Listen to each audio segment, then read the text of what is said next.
Now, the medals are rolling in Sochi. Michael Mulder of the Netherlands is the latest champion, winning gold in the men's 500-metre speed skating. The Winter Olympics has transformed the town, which used to be a sleepy kind of summer haven for Russian tourists. But after the Olympics, it's going to be hosting a Formula One race in October. That's despite there being absolutely no history of motor racing in Russia. So how do you push a sport into a new market? And is it for high-minded reasons, to increase participation and health, or is it all about something much simpler? Money. For more on this, I'm joined by Chris Silt, a journalist who specialises in the business of Formula One, and Andy Milligan, a sports branding expert and the author of Brand It Like Beckham. To you both, welcome. Thanks very much indeed for being with us. So, Chris, is this all about money? In terms of a new market such as Russia and Formula One, it really does come down to the bottom line being cash, because countries such as Russia and Formula One has recently entered other markets such as Singapore, India, etc.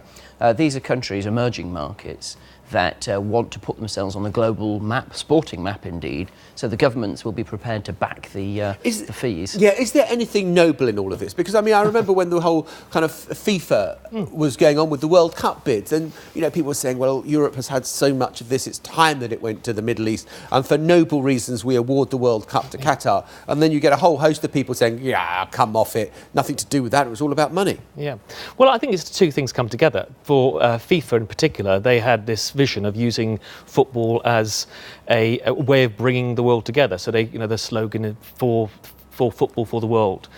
They do have a slightly high-minded view of it, and it is their charter to bring the sport wherever they can in the world. It just happens that football, being the sport it is, attracts an awful lot of money around the world too. So I think the two things come together for that sport, and for rugby too is another example of a sport that takes its way around the world to both extend it and monetize it. Yeah, and so does you know, Sochi hosts a Formula One later on in the year. Does that mean that Sochi is forever linked now with Formula One? It's not kind of quite the same. It's not going to have the same ring as, say, Monza, is it? No. I mean, I think, you know, for example, there was an Indian Grand Prix that went into India a couple of years ago, and that's been dropped this year. So it can easy come, easy go. Oh, and presumably someone's left with a huge amount of money, because it costs a bit of money to develop a Formula One race. Yeah, somebody's left with a big bill. Yeah. Yeah. And I mean, this is the problem. You can have... What they've done with Sochi is slightly more...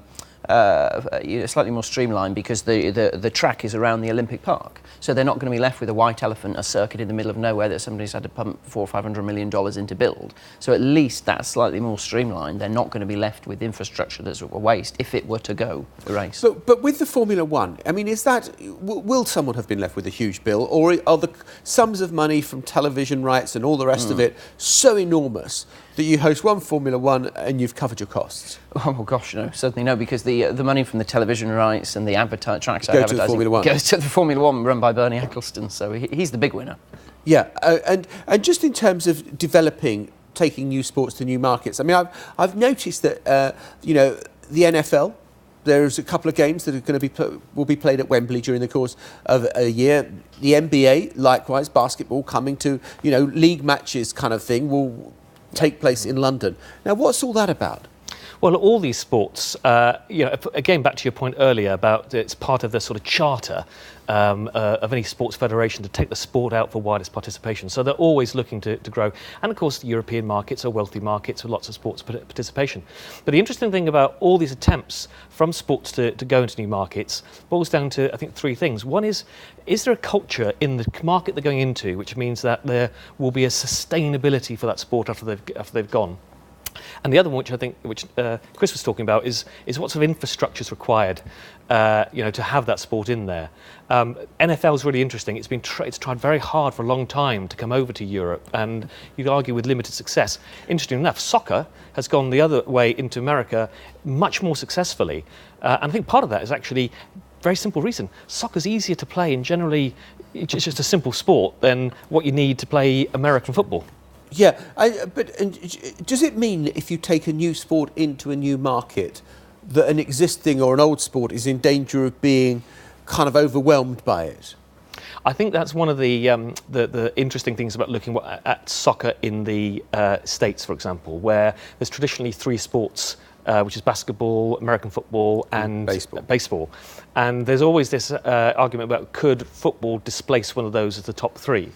However, my view on it is the world is a big enough place, and many people now have a portfolio of sports they follow. You know, you're not just a rugby fan or a football fan, you're often both, sure. And you'll find some space to watch the sports, many sports that you like. And we were talking about this kind of hosting this discussion, and someone said, well, what about sumo wrestling? Apparently it's declined in popularity because of the increased popularity of football in Japan. And you think, well, they can't be substitutes for one another. I mean, I think in India there was a lot of talk when Formula One came to India that it could, the mainstay being cricket in India, and whether if F1 could ever, reach that kind of popularity. And we found out quite rapidly that it's not there yet. And I mean, I think it's so difficult to. There are so many reasons, whether it's demographics or geographic reasons why certain sports are popular in certain countries. That, in my experience, is very tough, particularly for something like F1 to come in and try and challenge. Is there any nobility in where Formula One is held, or is it purely a question of money?